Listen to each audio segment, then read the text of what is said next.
Salut la team, revenons sur Game of Thrones avec cette question. Est-ce que Drogon est le dernier dragon de Westeros? Et on en parle dès maintenant dans cette vidéo, et n'oubliez pas de me laisser un avis dans les commentaires. Let's go! Petit message avant de commencer réellement cette vidéo, on est plus de 12 000 sur la chaîne, merci énormément à tous ceux qui se sont abonnés, et bonne vidéo! On croyait tous que les dragons n'existaient plus dans le monde de Game of Thrones, mais il est possible que le plus grand des dragons de Daenerys, Drogon, ne soit pas le dernier de son espèce. Comme ses frères et sœurs, Rhaegal et Viserion, Drogon est né de 3 œufs de dragon pétrifiés offerts à Daenerys en cadeau de mariage. Le roi de la nuit a tué Viserion, Rhaegal a été abattu par Euron Greyjoy, et seul Drogon a survécu à la fin de Game of Thrones alors qu'il s'envolait avec le cadavre de Daenerys. Les deux showrunners de Game of Thrones ont confirmé plus tard que Drogon s'était rendu à Volantis, une ville côtière du sud d'Essos, fondée par d'anciens Valériens. Beaucoup se demandent si Daenerys était réellement morte et si Drogon aurait pu la sauver.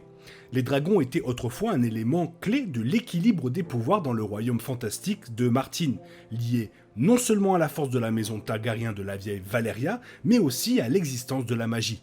En raison de leur absence, la magie s'est rarifiée au début de Game of Thrones. C'est aussi pourquoi le sorcier Piatpri a tenté d'emprisonner Daenerys et ses dragons dans la maison des immortels.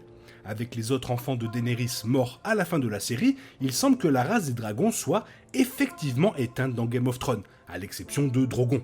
Cependant, il est possible que les créatures mystérieuses et puissantes reviennent en plus grand nombre. Le préquel House of the Dragon a montré aux téléspectateurs les dragons du passé, mais qu'en est-il de leur avenir à Westeros?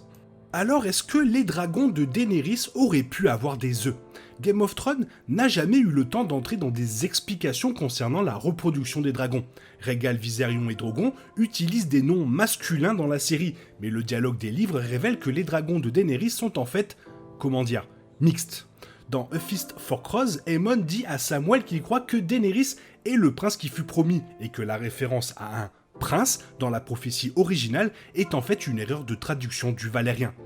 Quel imbécile nous étions, l'erreur s'est glissée dans la traduction. Les dragons ne sont ni mâles ni femelles, Barf en a vu la vérité, tantôt l'un et tantôt l'autre, aussi changeant que la flamme. Cela signifie que les dragons de Daenerys peuvent avoir été à la fois mâles et femelles à différents moments de la série, ce qui nous amène à savoir s'ils auraient pu pondre des œufs. Rhaegal et Viserion ont été emprisonnés sous la Grande Pyramide pendant un certain temps pendant le règne de Daenerys, et les deux dragons pourraient bien s'être occupés de faire du ham-ham en attendant. Si tel est le cas, il pourrait facilement y avoir une couvée d'œufs de dragons qui se cachent quelque part dans l'obscurité des catacombes. Alternativement, les dragons pourraient se reproduire de manière asexuée, comme les dinosaures de Jurassic Park par exemple. En effet, chaque dragon de House of the Dragon aurait également pu naître de manière asexuée, car ni la série originale, ni le préquel n'ont expliqué le contraire. Il est possible que Drogon ait produit ses propres œufs après s'être envolé pour Volantis avec le corps de Daenerys. Outre la possibilité que Viserion, Rhaegal et Drogon aient une progéniture, il n'est en aucun cas confirmé que les leurs étaient les derniers œufs de dragon existants. Les dragons ont atteint un point de quasi-extinction au moins 2 fois auparavant dans l'histoire de Game of Thrones. La chute de Valyria les a presque anéantis, mais les Targaryens ont ensuite pu repeupler leur nombre en utilisant seulement 5 dragons. Les prédécesseurs des dragons de Daenerys sont ensuite morts au combat lors d'une grande guerre civile connue sous le nom de Danse des Dragons, comme relaté dans House of the Dragon, et après cela, les dragons sont devenus plus petits et plus faibles en captivité. Dans A Feast for Crows, Marwyn révèle que les Maestres ont finalement conspiré pour tuer le dernier des dragons. Cependant, grâce à Daenerys, ils ont fait leur retour. Game of Thrones enseigne 2 détails clés sur les dragons. Leurs œufs sont notoirement difficiles à faire éclore et il est possible de cultiver une grande population de dragons à partir d'un tout petit nombre d'entre eux. En gros, l'inceste, ça marche aussi pour les dragons. Même si les œufs de dragon de Daenerys étaient les seuls à se retrouver entre les mains des humains, il y a probablement plus d'œufs non éclos cachés ailleurs, comme les œufs des dragons de Daenerys étaient supposés avoir des centaines d'années. Tout autre œuf de dragon pétrifié existant peut encore éclore dans les bonnes conditions. Enfin, toute la carte du monde n'a pas été totalement dévoilée. Le continent sud de Sotorios est en grande partie inexploré, et comme le note Arya Stark lorsqu'elle entreprend son voyage dans le final de la saison, personne n'a encore découvert ce qui se trouve à l'ouest de Westeros. Et ce n'est pas parce que les dragons sont absents du monde que nous avons vu jusqu'à présent qu'il n'y en a pas plus dans les terres non découvertes. Alors est-ce que l'ère des dragons s'est terminée avec Game of Thrones ? Une histoire commune dans la fiction fantastique est de faire disparaître l'ère de la magie et des dragons et de faire place à une nouvelle ère beaucoup plus moderne. L'histoire de Game of Thrones atteint une époque où l'ère des dragons est terminée. Ceci est fréquemment utilisé dans les contes fantastiques qui se déroulent dans notre propre univers, comme des adaptations de légendes arthuriennes, pour expliquer pourquoi la magie décrite dans ces histoires n'existe plus à l'époque moderne. Bien que Game of Thrones ne se déroule pas sur notre Terre, le final de la série signale que Westeros se dirige vers une ère beaucoup plus moderne, avec des rois élus par des seigneurs plutôt que d'hériter du trône par droit de naissance. Sam suggère même une société complètement démocratique où tout le monde obtient un vote. Bon, les autres ils se sont un peu foutus de sa gueule, mais cela sème les graines d'un avenir qui pourrait ressembler à notre propre monde moderne un jour. De plus, bien que l'on ne sache finalement pas ce qui est arrivé à Drogon après la mort de Daenerys, le symbolisme est clair, la magie a quitté Westeros.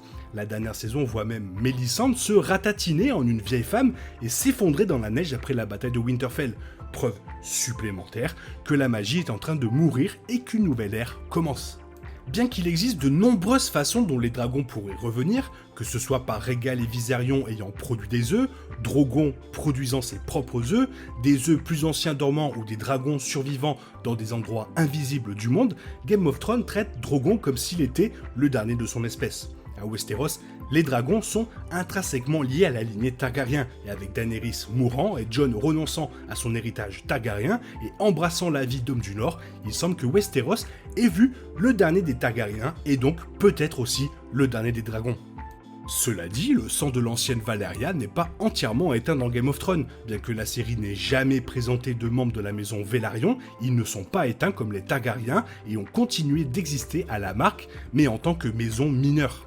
Comme on le voit dans le préquel, les Velaryon pouvaient également chevaucher et commander des dragons en haut valérien, car ils étaient également originaires de Valyria avant la chute. Donc, si des membres survivants de la maison Velaryon se retrouvaient d'une manière ou d'une autre avec des œufs de dragon pétrifiés dans leurs mains, ils pourraient toujours éclore, tout comme les œufs de dragon de Daenerys.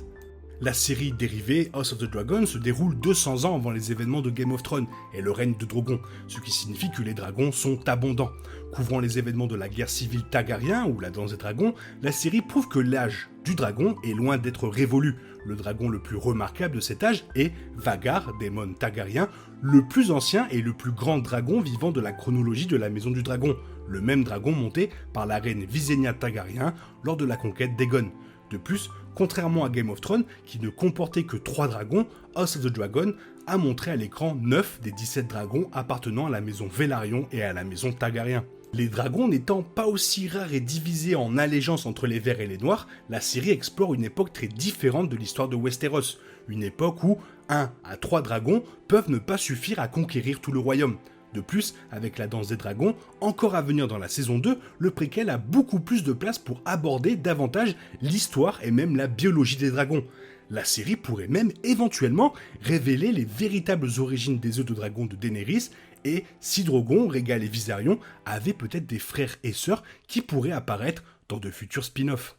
Et finalement, ça nous amène à une théorie que peut-être Drogon aurait pu sauver Daenerys. Parce que bien que Daenerys apparaisse morte à la fin de Game of Thrones, il existe une théorie selon laquelle Drogon emmènerait Daenerys à Volantis pour être ressuscité. Bien que les showrunners de Game of Thrones aient seulement confirmé que Drogon l'avait emmené à Volantis, les prêtres rouges pourraient vraisemblablement ramener Daenerys à la vie. Après tout, Daenerys a survécu à plus qu'une simple épée dans le ventre lorsqu'elle chevauchait avec les Dothraki, il est donc possible qu'elle ait pu survivre. De plus, non seulement les dragons ont une connexion dynamique avec leurs dragonniers, mais il a toujours été sous-entendu qu'ils sont plus sensibles qu'ils ne paraissent. Il ne serait donc pas si difficile pour Drogon de savoir exactement quoi faire pour garder sa mère vivante. Même si Daenerys n'a pas survécu après sa conquête fougueuse, les habitants de Westeros garderont probablement un œil méfiant sur le ciel pendant de nombreuses années à venir. Et peut-être qu'avec la série qui arrive sur Jon Snow, peut-être que nous reverrons Drogon, ou peut-être même beaucoup plus de dragons. Et ce serait ouf. Voilà, c'est tout ce que j'avais à dire. Toi, fais-moi part de ton avis dans la zone commentaire, car tu sais que j'aime énormément vous lire. Et j'espère que la vidéo t'a plu, et si elle t'a plu, n'hésite pas à la liker, t'abonner, à la partager, merci d'avance. Je te souhaite une bonne matinée, après-midi, peut-être une bonne soirée ou un bon week-end. Bisous bisous, hasta la vista.